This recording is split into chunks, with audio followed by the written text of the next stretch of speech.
Office of the Medical Examiner, Pete'sville. Dr. Jack Hanman is speaking. How can I help you? Good evening, this is Kate Brooks. I'm not sure if you remember me. A few weeks ago, we talked about an article I'm working on. It's about your wife. I dropped by last Friday to speak to you, but you weren't working at the time. I asked the security guard to pass on a note for me. I would like us to discuss the topic of... I thought I had made it painfully obvious for the last time. No! Please don't call me again and stop inquiring about my wife! Damn journalists. They don't let me work. God damn it. I'm not in the best frame of mind to record a lecture for my students now. I'm feeling completely broken. Where did I leave my meds this time? They definitely pay me too little for that. Stephen didn't clean up.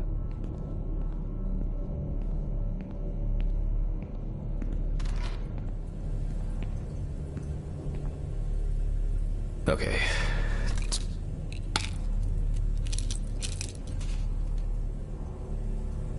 And get back to work. I need to set up the camera first.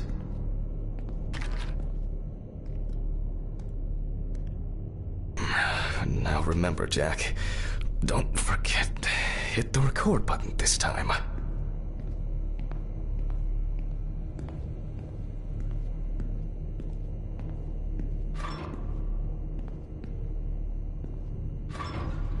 Hopefully the new tripod is going to hold up.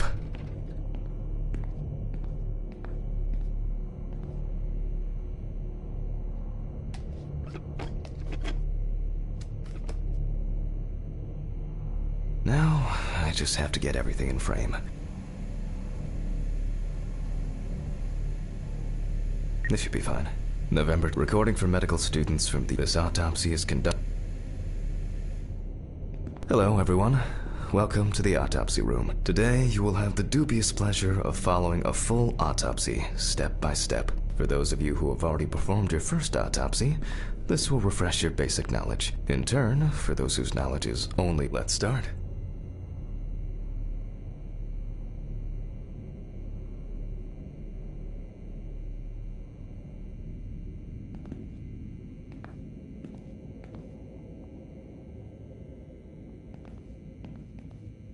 Let's start.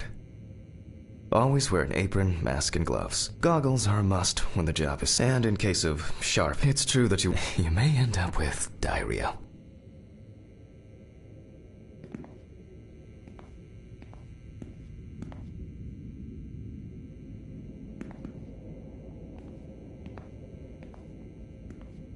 I wasn't sure it would amount to anything, but the World Wide Web has been a blessing for speeding up my work.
Scalpel, scissors, syringe, magnifying... I guess I forgot to clean the knife. Let's start. The cadaver is placed on its back on the autopsy table. The pathologist stands on the right of the deceased. Make sure that all the necessary tools are always at hand so that you don't have to run around looking for something, like I do all the time. In the process of revealing and securing forensic evidence, it is difficult not to interfere with the original condition of the deceased. Written and photographic documentation plays a vital role throughout the entire examination process. During your research, Be patient, inquisitive, but above all, attentive to detail. Many entries are visible at first glance, but sometimes they can be cover for more interesting stories. And lastly, remember that nothing teaches you self-narration like working with the dead. So get used to that fact soon. Everyone will think you're talking to yourself. Now, onto the police folder. That will contain all sorts of pertinent information as to who the deceased. The deceased's name is Tobias Chambers, locally known as Old Toby. Homeless and unemployed for at least a couple of years. The deceased was found on the outskirts of a parking lot at a gas station, where he often begged and persistently offered drivers to wash their car windows. Signs of libation were found around the body. Empty bottles, traces of an inept attempt to start a fire, and a scattered makeshift blanket. He worked most of his life at the local port dealing with unloaded cargo. He was fired for being drunk and starting fights. His son runs a hardware store on his own.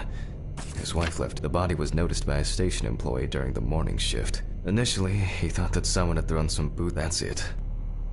It's worth remembering the context around the scene of a death. This allows you to better interpret any traces found on the body. I shouldn't start the procedure without gloves.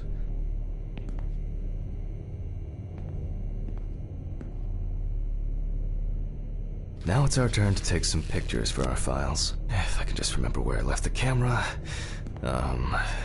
It's in here somewhere. Ah, there you are. I knew it was here somewhere.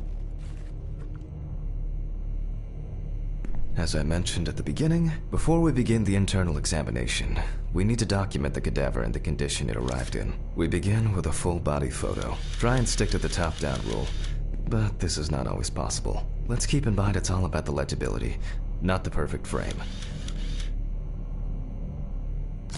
Voila! Now we move on to the next step, looking for traces. Take a look at the corpse from different sides. You're looking for anything out of the ordinary.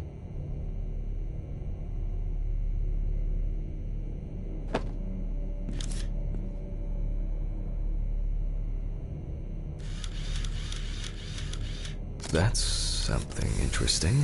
It will be necessary to check whether this injury was severe enough to cause damage to the brain.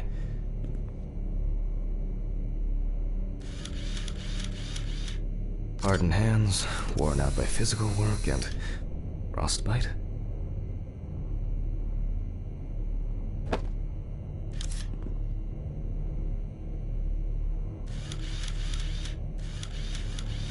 Some wounds in the feet and signs of frostbite, probably because the subject's shoes were too small.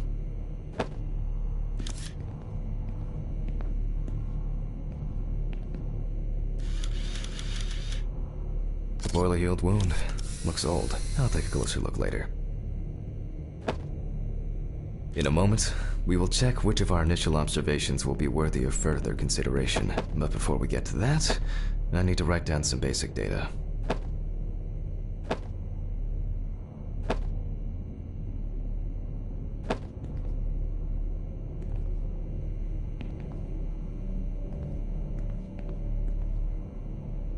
Personal information. The deceased was unclothed. Date. Okay, as you can see, I note everything down on previously prepared forms. Every pathologist must keep a detailed record of every step of the autopsy. This not only allows you to track the procedure, but also collates the results together, upon which you may back up your conclusions. So, enough of the boring prep. Let's begin by taking a closer look at the spots I photographed earlier. For this, you're going to need a magnifying glass. Which spot first? Here we can see frostbite on the fingertips. We can tell by the characteristic skin color.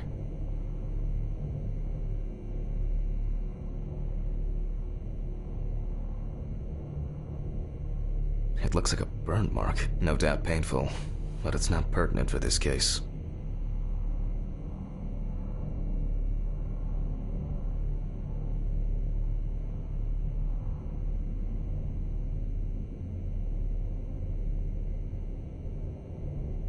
I can confirm the presence of ecchymosis on the deceased man's head.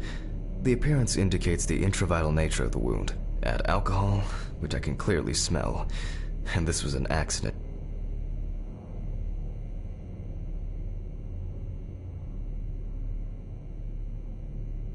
Definitely a painful mix of frostbite, abrasions, and blisters old Toby had been wearing.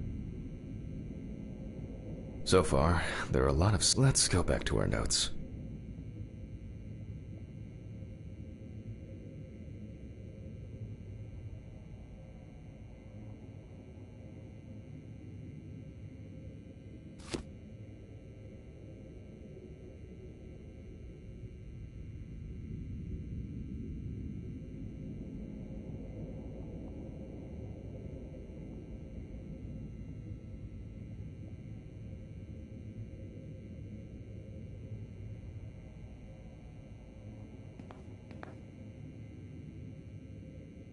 First, I mark the location of the injuries and make notes for each one. So, even though this type of wound didn't the head wound, we're not in frost season yet. If Toby's body was cold for a prolonged period, the frostbite could have resulted. This is of no interest. Various types of accidents are common considering the conditions in which he slept. His body, the nights have been particularly nasty lately. We will check if there are any signs of freezing internally. Since the deceased clearly smelled of alcohol, I'll add alcohol poisoning to our list.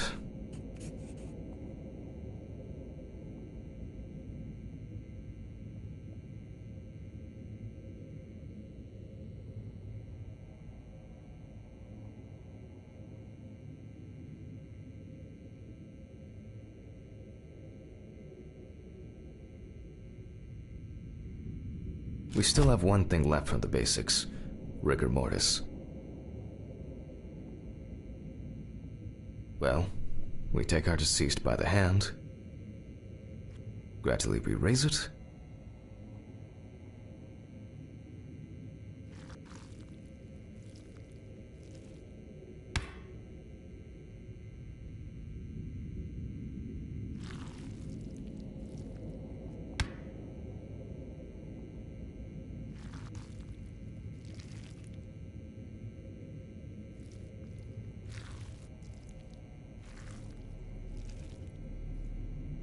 now let it go. As you can see, the hand falls loose. What's the conclusion?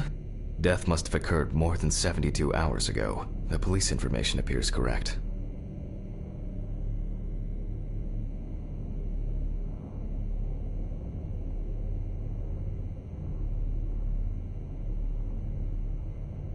Head trauma seems the most promising, so we'll start there. For this, I need an oscillating saw.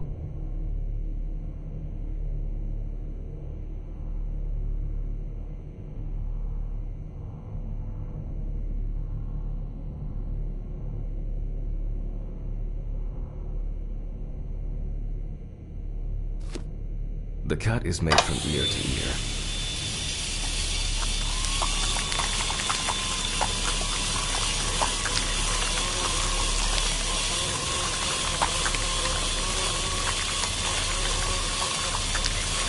After which, we remove the skin and the top of the skull. After the basic examination, we can see that the brain's cerebral gyri in both hemispheres are symmetric. The brain looks good. Let's take a cross-section. Some pathologists prefer to examine organs without removing them. However, for me, it's much more convenient to examine them on a board, which we'll do now.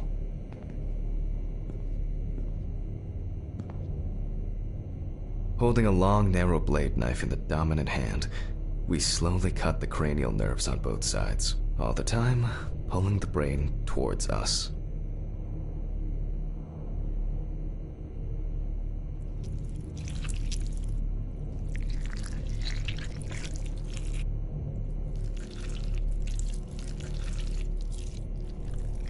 So far, so good. The hematoma seems to have had no effect on the brain.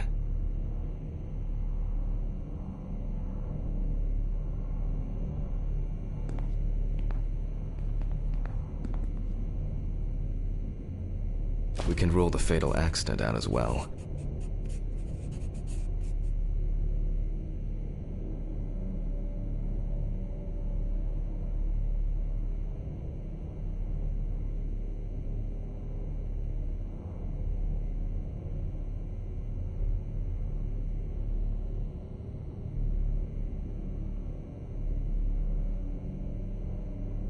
Brain is in good condition, so we have no choice but to proceed to the internal examination of the other organs.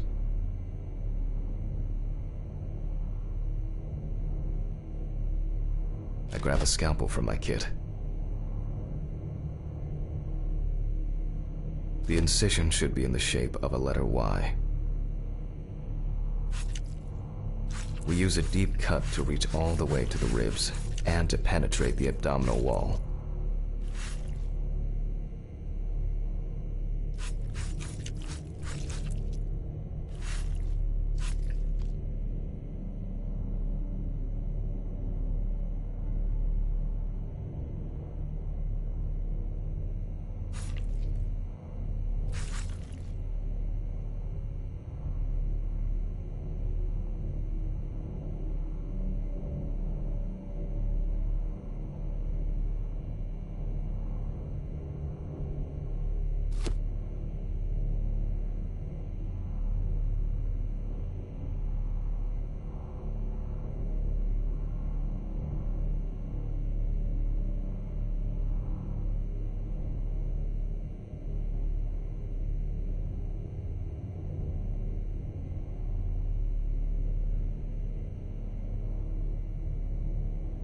Alright, now we peel back and separate the skin.